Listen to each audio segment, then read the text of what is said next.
ஒரு மனிதனுடைய வாழ்க்கையில் ஐஸ்வர்யத்தை விட மிகப்பெரிய செல்வம் எது அப்படின்னா ஆரோக்கியம். இந்த ஆரோக்கியத்தை முழுமையாக பெறுவது எப்படி?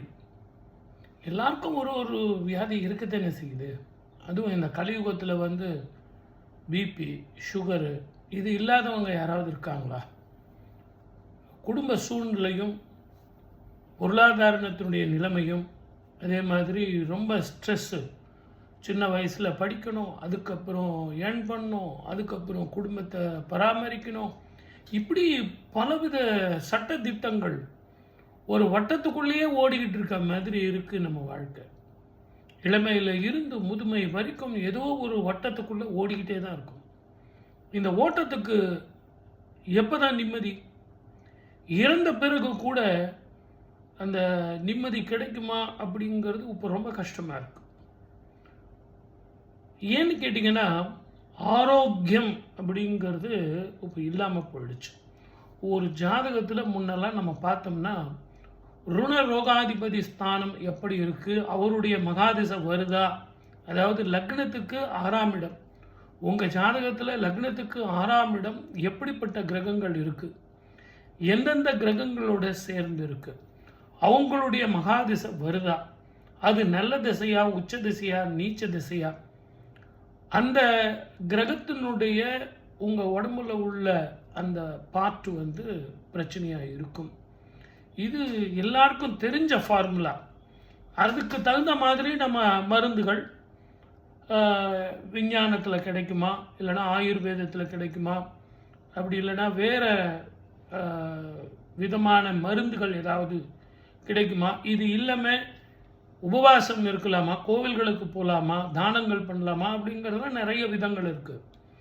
ஆனால் ஆரோக்கியத்தை பெறுறதுக்கு அந்த காலத்தில் நம்ம ஜோதிடத்தை பார்த்து ஆரோக்கியத்துக்குன்னே ஜோதிடம் பார்க்குறவங்களாம் நிறைய பேர் இருக்காங்க. பெண்டுலம் அஸ்ட்ராலஜி அப்படின்னு பார்த்து என்ன விதமான மருந்து எந்தெந்த கெமிக்கல் சேர்ந்தால் உங்களுக்கு நல்லாயிருக்கும், ஆயுர்வேதங்களில் எதெல்லாம் சேர்த்தா உங்களுக்கு நல்லாயிருக்கும், யுனானியில் எதெல்லாம் சேர்த்தா நல்லா இருக்கும்னு சொல்லிட்டு பெண்டுலம் அஸ்ட்ராலஜி, இந்த ஊசல் அஸ்ட்ராலஜியில் கண்டுபிடிக்கிற ஜோதிட தன்மையெல்லாம் நிறைய இருக்கு. ஆனால் ஆரோக்கியத்தை தான் நம்ம கண்டுபிடிக்க முடியல. இவ்வளவு விஷயங்கள் நம்ம கண்டுபிடிச்சிக்கிட்டு இருக்கோம். நோயை கட்டுப்படுத்த முடியுமே ஒழிய, நோயை பரவாமல் இருக்க முடியுமே ஒழிய, நோயில் இருந்து தப்பிக்கவே முடியாது அப்படிங்கிற ஒரு நிலையில் நம்ம இப்போ வந்துக்கிட்டு இருக்கோம். அதற்கு காரணம் என்ன அப்படின்னா, உணவு பழக்க வழக்கங்கள், சமூகத்தினுடைய அந்தஸ்து, தூக்கம். ஒரு மனிதனுக்கு நல்ல ஞாபகம் வச்சுங்க, தூக்கம் நல்லா இருந்தது அப்படின்னா சகல ரோக நிவர்த்தி. தயவு செஞ்சு உங்கள் ஜாதகத்தில் முதல்ல ருண ரோகாதிபதி யார் அப்படின்னு தெரிஞ்சுங்க.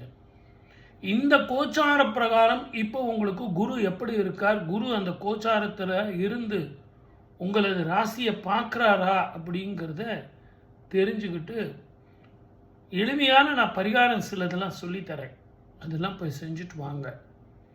நான் சொன்னதை நீங்கள் செஞ்சீங்க அப்படின்னா ஒரு 30 to 40% நீங்கள் ப்ரிவென்ஷன் பண்ணலாம், அவாய்ட் பண்ணலாம். ரொம்ப கொடூர வியாதி வர்றதெல்லாம் நீங்கள் தவிர்த்துக்கலாம். ஒன்று, நேரத்துக்கு சாப்பிடுங்க. ஏதோ கஞ்சோ கூழோ எதுவாக இருந்தாலும் நேரத்துக்கு சாப்பிடுங்க. அதே மாதிரி கந்தையானாலும் கசக்கி கட்டுங்க. 3 வேளை இறைவனை நாம ஜெபம் பண்ணுங்க. அது எவ்வளவு பிரச்சனைகள் இருந்தாலும் தீரும். நான் சொல்கிறது அத்தனையும் 12 ராசிகள், 27 நட்சத்திரக்காரர்கள். கடன் கூட தீரும், நோய் தீரும். ஆரோக்கியம் பெற, நோய் தீர எல்லாத்துக்கும் ஒரே மருந்து நான் சொல்கிறேன். அதே மாதிரி மாதத்துக்கு ஒரு முறை நல்ல ஜீவ நதியில் குளிங்க. கண்ட இடத்துல போய் குளிக்காதீங்க, அதில் இருந்து வியாதியை வாங்கிட்டு வராதிங்க. நல்ல அருமையாக இயற்கையோட சூழல் இருக்கக்கூடிய இடத்துல போய் ஜம்முன்னு குளிங்க. குளிச்சுட்டு மாதத்துக்கு ஒரு வாட்டி குளிக்க முடியும்னா குளிங்க. அப்படி இல்லை அப்படின்னா வருஷத்துக்கு ஒரு முறை கங்கை, காவேரி அப்படின்னு அந்த ஜீவ நதிகளில் போய் குளிங்க. இந்த 2 விஷயங்கள் நீங்கள் தொடர்ந்து செஞ்சுக்கிட்டு வாங்க. குறிப்பாக நீங்கள் காசி, கயா, ராமேஸ்வரம் இந்த 3 ஸ்தலங்களில் உங்கள் மூதாதையர்களுக்கு வருஷத்துக்கு ஒரு முறை தர்ப்பணம் கொடுக்கறதுக்கு ட்ரை பண்ணுங்கள். நான் ஒரு முறை கொடுத்தா போதும் சார் அப்படின்னு சொன்னாங்க அப்படின்னா, நாம் ஒரு வேளை சாப்பிட்டா போதுமா? ஒரே ஒரு வேளை உங்களுக்கு வயிறு நிறைய சாப்பாடு போட்டுட்டா போதுமா?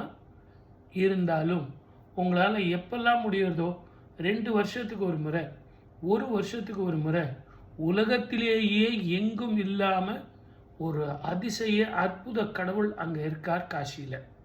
காலச்சக்கரத்தின் கடவுள், காலச்சக்கரத்தை இயக்குபவன் காலதேவன், இவர் அங்கே இருக்கிறார். அவரை போய் பார்த்துட்டு வந்தீங்கன்னா நல்லது. அதே மாதிரி கலியுகத்தில் நேரத்துக்கு சாப்பிட்றது, நேரத்துக்கு தூங்குறது சொன்னேன். அதே மாதிரி சாத்வீகமான உணவும் உங்கள் உடம்புக்கு எது ஒத்து வருதுங்கிறத பாருங்கள். உணவுக்காக நீங்கள் வாழறீங்க அப்படிங்கிறத, வாழறதுக்காக உணவு சாப்பிட்ணும் அப்படிங்கிறத வச்சுங்க. இதை எல்லாத்தோட என் அன்பு நேயர்களே, 2 கரங்கள் கூப்பி உங்களை நான் ஒரே ஒரு கேள்விதான் கேட்குறேன். இன்றைக்கி இருக்கிற சமுதாயம் அத்தனையுமே கடைசி காலத்தில் இருக்கிறவங்கெல்லாம் தன்னுடைய வாழ்க்கையினுடைய முடிவு ஒரு ஹாஸ்பிட்டல்லையோ ஒரு டாக்டர் வீட்லேயோ தான் முடிச்சுக்கிறாங்க. அது கடைசி காலத்தில் ஒரு மிகப்பெரிய செலவோடு தான் முடியுது. ஆனால் என்னுடைய இறைவன் எல்லோருக்கும் நல்ல சந்தானமும் நல்ல வாழ்க்கையும் கொடுத்து அவங்களோடு சேர்ந்து வாழும்போது கடைசி காலத்தில் நம்ம பிள்ளைங்களுக்கு ஒரு மருத்துவ செலவுக்குன்னு ஒரு பெரிய தொகையை செலவு பண்ணாமல் அவங்களுக்கு எளிமையாக அவங்கள தொந்தரவு பண்ணாமல் நம்ம போய் சேர்ந்துடணும் அப்படிங்கிற ஒரு உணர்வு இன்றைய கடைசி கால தலைமுறைக்கு மனசில் இருக்குது. இது எதற்காக உங்களுக்கு நான் சொல்கிறேன் அப்படின்னு கேட்டிங்கன்னா, மனிதன் இளமையோடு இருக்கும்போது நிறைய சம்பாதிக்கிறான்.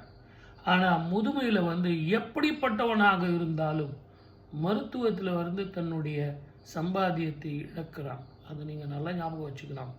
ஆகவே தான் இந்த ப்ரோக்ராமில் நான் உங்களுக்கு சொல்கிறது 2 சமாச்சாரம். மாதம் ஒரு முறை நல்ல நதிகளில் குளிக்க பழகுங்க. வருடம் ஒரு முறை ஜீவ நதியில் குளிக்க பழகுங்க. அதே மாதிரி கடற்கரையில், எந்த கடற்கரையில் நான் சொல்கிறத நல்லா கவனித்து நிதானமாக பொறுமையாக கவனித்து கேளுங்க. ஒன்று வன்னி மரம், வேப்ப மரம், அதே மாதிரி இந்த விருட்சங்கள் இருக்கக்கூடிய மரங்கள் எங்கே இருக்குன்னு பாருங்கள். அது நதிகள் ஓரமாக இருக்கும்.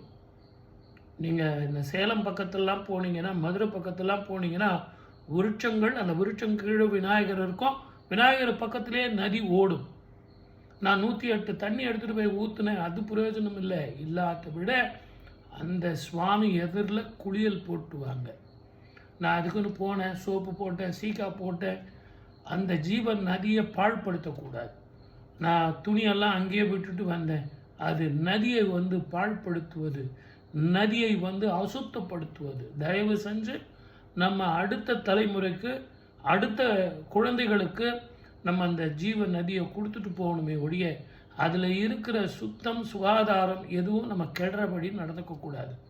ஆகவே என்னுடைய அன்பு வேண்டுகோள், அதில் நல்லா குளிச்சுட்டு சுவாமியை நீங்கள் பெருசாக அபிஷேகம் பண்ணணும், அர்ச்சனை பண்ணணும், தானம் பண்ணணும், தர்மம் பண்ணணும் ஒன்றுமே இல்லைங்க. கையெடுத்து கும்பிட்டுட்டு எனக்கு நல்ல ஆரோக்கியத்தை கொடு, நல்ல சத்தான உணவு சாப்பிடுங்க, நேரத்துக்கு தூங்குங்க. தயவு செஞ்சு அடுத்தவங்களுக்கு புத்தி சொல்கிறதுங்கிறத விட்டுடுங்க. அடுத்தவங்க சொத்துக்கும் அடுத்தவங்களுடைய பணத்துக்கும் பொது விஷயங்களில் போயிட்டு நீங்கள் லஞ்ச லாவண்யங்களையும் வேண்டாம். இது பணத்தை நம்ம பிள்ளைங்களுக்கு சேர்த்து வைக்கும்போது அதனுடைய பாவத்தையும் சேர்த்து வைக்கிறோம்.